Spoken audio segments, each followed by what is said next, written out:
On October 26, 1991, the body of a young woman was found in a heavily wooded area in Barnegat, New Jersey. An autopsy uncovered that she suffered multiple stab wounds and that she was the victim of a sexual assault. The woman was quickly identified as 30-year-old Deborah Ann Bloomquist. Deborah had been living in a motel in Monmouth County, New Jersey, and was last seen at a tavern in Asbury Park on October 24, 1991. She has no ties to the Barnegat area. Deborah had grown up in Burlington County and was estranged from her family. She had been living in motels in Monmouth for about 2 years. Biological evidence was collected from Deborah's body and preserved.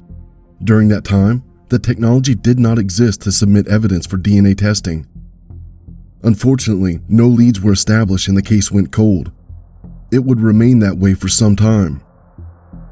The biological evidence collected back in 1991 led to the development of a male DNA profile.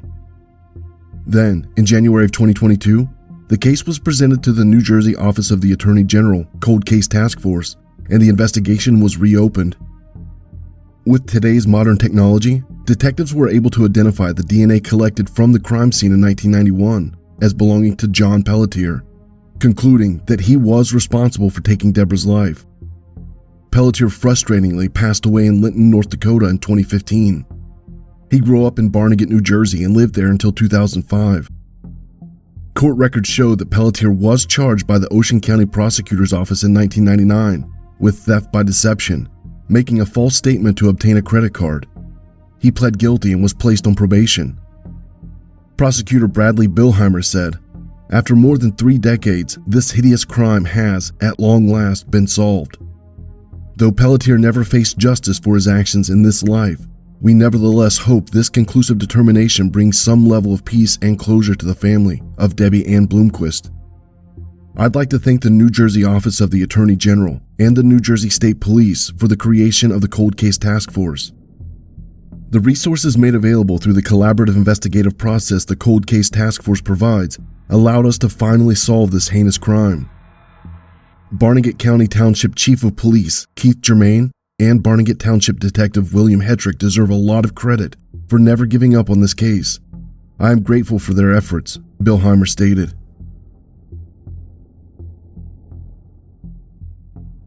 On December 16, 1988, a woman's body was found on the side of Interstate 59 near Rising Fawn in Dade County, Georgia. An autopsy revealed that she had been sexually assaulted and strangled. It was determined that her life was taken a few months before she was found. Her body was severely decomposed and could not be identified. Since investigators did not know her name, she was called Rising Fawn Jane Doe. A facial reconstruction was made to show what she might have looked like. It showed a white female with brownish to red hair and crooked teeth. It was believed she was in her late teens. She was wearing an extra-large navy blue thermal knit long-sleeve pullover shirt, navy blue bra, Calvin Klein brand blue jeans, black lace-up ankle-high shoes size 9, yellow gold chain, and a white gold pinky ring with a heart on the top. At the crime scene, investigators found and collected male DNA. Samuel Little soon became a suspect as he committed a similar crime in Dade County, Georgia, but his DNA was not a match and he was ruled out. Larry Dwayne Hall was also named a suspect in the case. He is speculated to be responsible for the disappearances of up to 45 women during the 1980s and 1990s. Many of his speculated victims were young women that were mutilated and found near Civil War memorials. He is currently incarcerated in a North Carolina federal prison. Hall was never formally charged in the Rising Fawn Jane Doe case. Recently, Othram Inc. partnered with Georgia Bureau of Investigation and the FBI to help identify the victim. They did just that in March of 2022. Using the help of genetic genealogy, they identified Rising Fawn Jane Doe to be Stacey Lyn Chahorski. Stacey was 19 years old when her life was taken. She was officially reported missing in January of 1989, 4 months after she was last contacted. Stacey had informed her mother, via telephone, that she was planning to hitch rides from her current location in North Carolina to her home state of Michigan, to the cities of Flint and Muskegon. In September of 2022, the same technology was used to identify the man responsible for taking her life as Henry Frederick Wise. He was 34 years old when the crime took place and had a criminal history in Florida, Georgia, and North Carolina, that predated mandatory DNA testing for felony crimes, which is why he was not identified earlier. When he was 44 years old, he burned to death in South Carolina when he was in a car accident. Good preparation for an eternity in hell. Wise was a stunt car driver, but he also worked as a truck driver for the Western Carolina Trucking Company. He routinely took a route through Chattanooga, Birmingham, and Nashville. This was a direct route to where Stacey was found. Mary Beth Smith, Stacey Chahorski's mother, expressed gratitude to the FBI, GBI Special Agent Adam Jones for his relentless pursuit of the case, and GBI forensic artist Marla Lawson for her work on the composite drawing and clay rendering.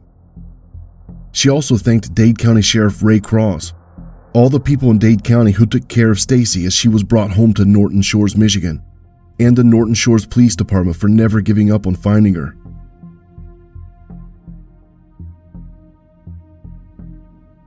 On Saturday, October 23, 1971, at approximately 10:40 p.m., Montgomery County police officers were called to the Manor Country Club in the 14,900 block of Carrollton Road in Rockville, Maryland, after witnesses reported a man lying face down in the southeast parking lot. Officers arrived at the scene and located James Tappen Hall, suffering from a gunshot wound. He was transported to a nearby hospital where he succumbed to his injuries 3 days later. James was the Montgomery County Special Deputy Sheriff Captain. Investigators believe that James interrupted a residential burglary in progress. In 1973, a local criminal by the name of Larry David Becker was interviewed by investigators, but had not been labeled as a suspect. With no suspects and no leads, James's case grew cold. Investigators revisited the case in 2021 on the 50th anniversary of the crime. Detective Kay Leggett and Corporal L. Killen combed through the case files, recordings, and interviewed witnesses. Through their investigation, they narrowed in on one person, Larry David Becker. Detectives determined that around 1975, Becker began using the last name Smith and had been living in Little Falls, New York for over 45 years. Detective Leggett and Corporal Killen interviewed Smith in New York on September 1, 2022. During the interview, Smith admitted to shooting James Tappen Hall. He was then promptly arrested. He is 71 years old now and was 20 when he committed the crime. Investigators do not know why Smith decided to confess now, since he denied involvement when questioned back in 1973.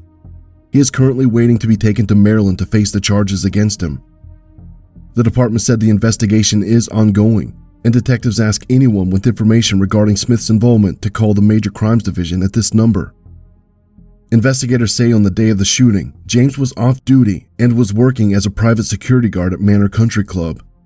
Smith was in the middle of stealing things from a house and taking them to his getaway car when James spotted him. Smith then shot James one time in the head and drove away from the scene.